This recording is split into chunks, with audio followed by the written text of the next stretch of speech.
So today with us we have Josna Mohan ma'am right here with her lovely book. So ma'am, can you tell us a little about your book and why did you and your father chose to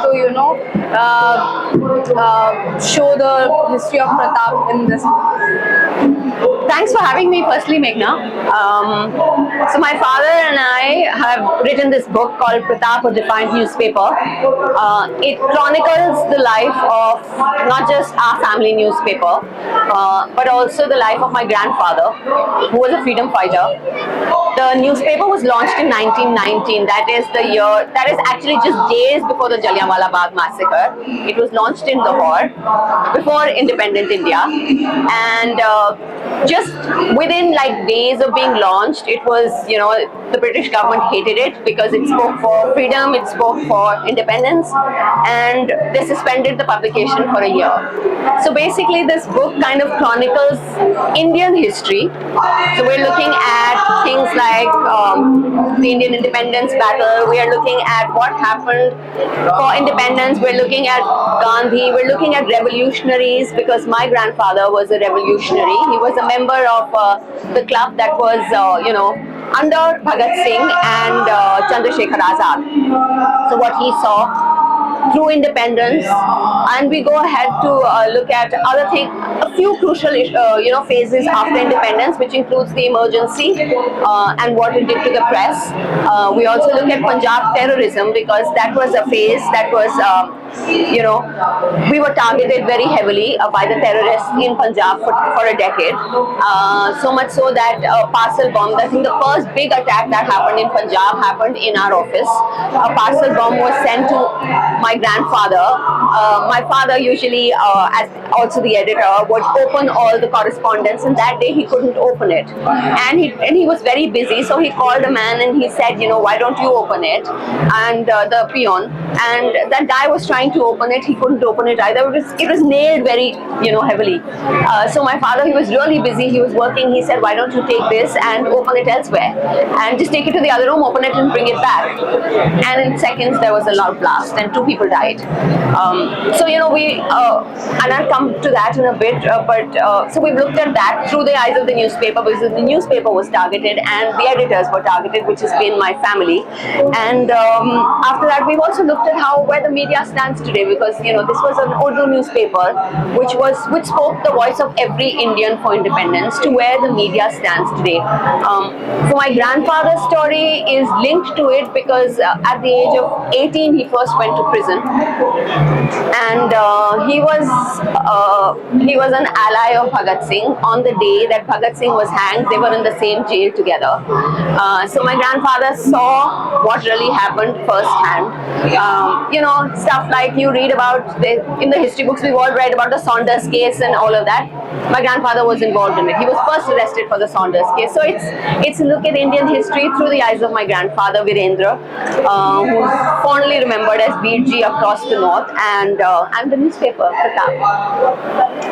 That was so insightful, and I don't think so the history do justice with these things. No, it doesn't, right? Yeah. We just try to do whatever we could out of, the best we can, because I'll be honest, my father, Meghna, kept saying, who's going to read our story? And I said, we have a story to tell, so let's tell it. And I wanted to, and the Punjab part was crucial to this, because we just felt like there was one part of the story that was always missing.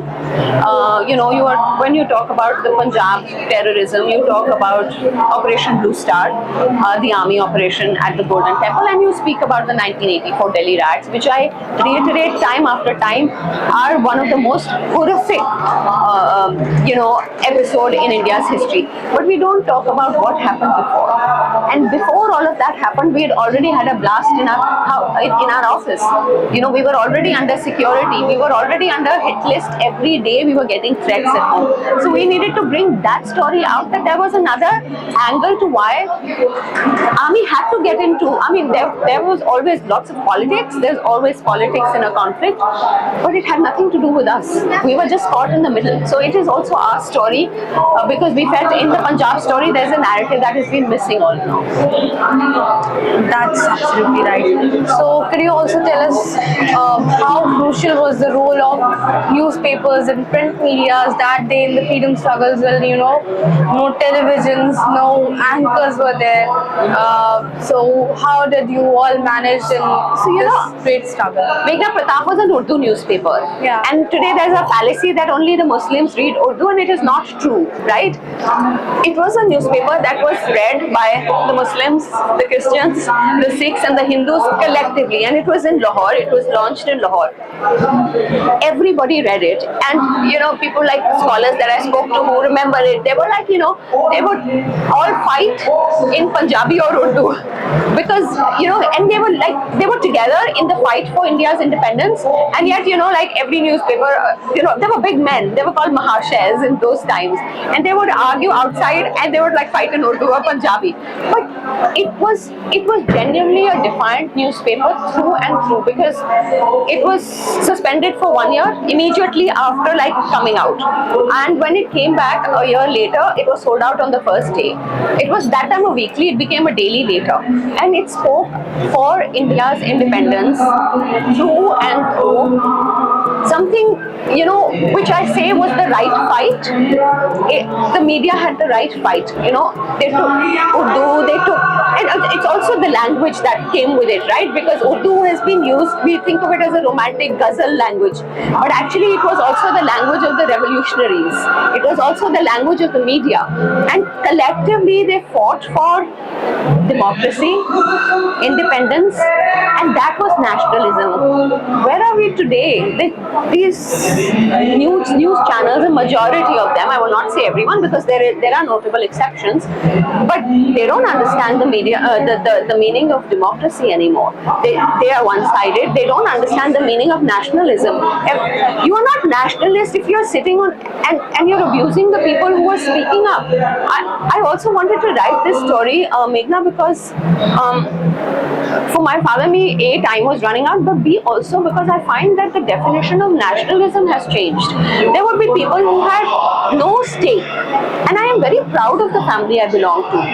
I'm not going to deny that my grandfather fought for this country, but there are people who had no stake, whose families had no stake, who come and abuse me and troll me and say, so what, it's independence, get over it.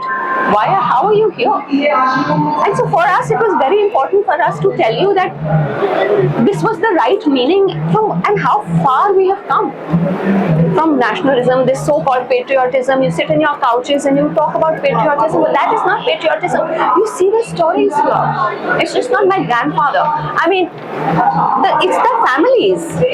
My great-grandfather would look, and the first time that my grandfather went to jail, he was just 18 for the Saunders case. Well, I mean, he was under all kinds of pressure to say something, and he kept his mouth shut. And my great-grandfather's only response was, I am worried. I would rather that he get hanged than speak and give something which is not true and turn an approver. So my great-grandfather's worry was that I don't want my child to be an approver. I want him to be brave. If he goes and gets hanged for it, so be it. And that was courage, not the courage we see today. So-called courage. This story gave me goosebumps itself. I cannot even imagine the pain and the struggle they had. It's easy to talk here, but yeah, it's easy to talk about it, right? I mean, it's a lot that had been seriously, what to say. So, since you are a fourth generational journalist in your family, would you tell us a little that how media, how journalism has totally changed today, and what it was during that struggle, the freedom struggle? So like you said, I'm a fourth generation, but I don't really say I broke barriers because it was there were no barriers as such in my family, but coincidentally or just one of those things that I'm the first woman journalist in the family. So it was, all of them were men and they were all editors, but I chose to like move from the print to TV, and but I did write my first article at the age of 17. I was living in militancy torn Punjab, and I was just nervous. I was a nervous, anxious person, and one fine day, I just took a piece of paper and I wrote with my hand, and I wrote to the editor and I sent it, posted off quietly without telling anyone in my family, to a national editor. I forgot about it. It was literally like I was venting because every day either my grandfather is being chased by terrorists, or that we found some terrorists trying to get into our house. We had youth security, and I forgot about it. It was only my grandfather who woke up one day and he was just like, "Oh my God, is this our child?" So that had been published by a national daily. So I did that, and then I took this detour of television. But I guess, like they say, sometimes it is in your blood. I've come back to writing. You have to write against the odds.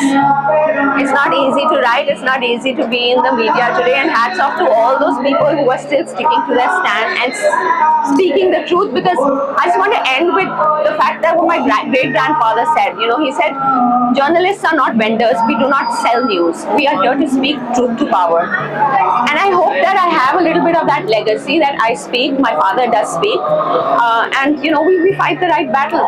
We're a minority, but boon boon se, katre katre se, as they say. So we are against the tide, but there are a few journeymen along the way with us. Absolutely, we all are with you when you speak a lot about the voices out there. You say our truth, you are for us, so definitely we do support you a lot. And if I say you have to conclude the book in 2 or 3 sentences, what would that be? Oh gosh, this book is a personal legacy, but more than that, it is also collectively the legacy of this country, because this book looks at some definitive phases in India's history. And if you like history, if you want to understand, because to know where we are in the present, we have to go back in the past. And I think to understand where we are today, you need to read this book and understand what a long distance we have come and what we can do to correct it. Great. So lastly, if you could say a few words about Bookswagon as well. I'm really thrilled to be here with Bookswagon, and you guys are doing such amazing work, and I hope you guys continue to do that, continue to be out there bringing out the right books, and making everyone aware of the stuff, because we can only write, but it is platforms like yours that help our voice reach a wider audience. And so keep doing the good work and supporting authors like us. Meghna, thank you. Thank you so much. It's a pleasure, and that was so insightful. And I definitely can say that history isn't written that way that it was. Thank you. I hope your audience picks up Pratap, a Defiant newspaper. It is on Amazon, but I think it's soon in stores as well now. So yeah, let's hear that. So if you haven't yet get this copy of the book, Yes. please do get it from bookswagon.com. Thank you so much. Thank you, Meghna.